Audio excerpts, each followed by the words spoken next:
numbers and forced induction remind me a lot of Audi. In fact, superficially, the M4 seems to be quite a bit different than its ancestors. Now, as someone who is in love with the M3 lineage, I am praying that BMW didn't mess this one up. From screaming inline sixes to high-revving V8s, the M3s have always had one thing in common. Well, other than their name, the fact that their engines are naturally aspirated. Now, before we delve under the hood into the specs, let's talk about the nomenclature, because things have changed quite a bit. Controversially, BMW has changed its lineup entirely. You've now got an array of odd and even numbers and four-door coupes. It used to be simple. With the E90 series M3, you had the M3 sedan, which of course meant it had 4 doors, and the M3 coupe, which had 2. Not the case anymore. The M3 coupe is no longer. It's been replaced with the M4. So this is the M4, and it's twin turbocharged. That's right, naturally aspirated power has been replaced with turbos. We've got a 3-liter twin-turbo inline-6 that produces, now stock, this car is not stock, and we'll talk about that later, 425 horsepower and 406 pound-feet of torque. Now, thanks to these turbos, that full torque is available at a low 1,850 RPMs. That means this thing has a lot of low-end grunt. The problem with the stock M4 is the sound. In efforts to please government regulations and the mass market, as well as have interior cabin noise reduced, the exhaust on the M4 is simply too quiet. Now, to remedy that, BMW is piping engine noises through the car's speaker system in a program called Active Sound.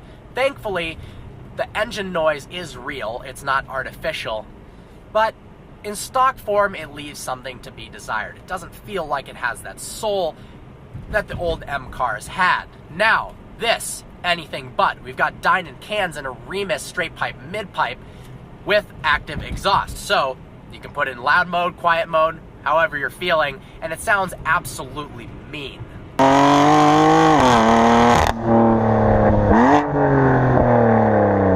The M4 has 2 transmission options, a 7-speed DCT that's equipped here, as well as a standard 6-speed manual. Now, my choice would be the 6-speed manual. You also save $2,900. You can spend that on tires, because when the boost kicks in on this car, it likes to light up the rears. Power comes on a bit differently than before. Now, it's still linear. You can't feel any significant turbo lag, but when the turbos do spool up at higher RPMs, you do feel the back start to kick out a bit, and the power comes on pretty intensely. It's fantastic. They did a very, very good job of making the car seem almost naturally aspirated. The DCT is a good system. Downshifts are quick, upshifts are crisp. It's about as responsive as it can get. But I do feel like, because it's offered, and soon cars like this will no longer be available with a manual, standard 6-speed would be the way to go. One thing's for certain, the M4 is absolutely stunning, especially in this Yas Marina blue, which thanks to Auto Armor was fitted with this clear satin Expel wrap that makes the finish a little bit more matte. It looks absolutely incredible in person, coupled with some of the most brilliant upgrades I've ever seen on an M4. Now, Tag Motorsports built this car. It's got a set of HREs that cost nearly $10,000, and equipped with Michelin Pilot Super Sports, you're going north of that. Now, on the interior, it's stunning as well. They've done a fantastic job going above and beyond the previous generation E90 series M3 to making this both a luxury car and a sports car at the same time. Something that can be daily driven and then taken to the track at the Nürburgring and tearing up the back roads. The leather is absolutely sumptuous. It feels great, but what I love most about the interior in this car is the seats. They are fantastic. Some of the best seats I've been in a long time. They hug you very, very well throughout the turns. Got adjustable side bolsters. Depending upon your weight, you can adjust that easily on the side here. But absolutely nailed it with the seating position. The car is quick with every Dinan upgrade under the sun, apart from the suspension. This car is pushing over 530 at the crank. 0 to 60 on a stock one is under 4 seconds. This is going to be a little quicker than that.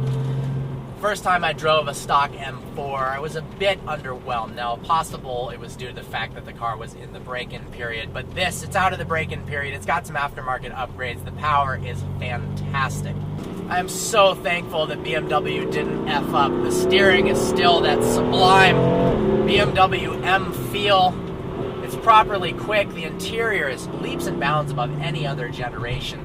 Exterior styling is on point. It's just a hell of a fun car to drive. I hope you enjoyed this review as much as I did filming it. Please follow the owner of this vehicle on Instagram. It's at YasMadness. Some epic photos of this car there. But like always, please browse our channel and subscribe. Like us on Facebook, follow us on Instagram. I look forward to seeing you next video.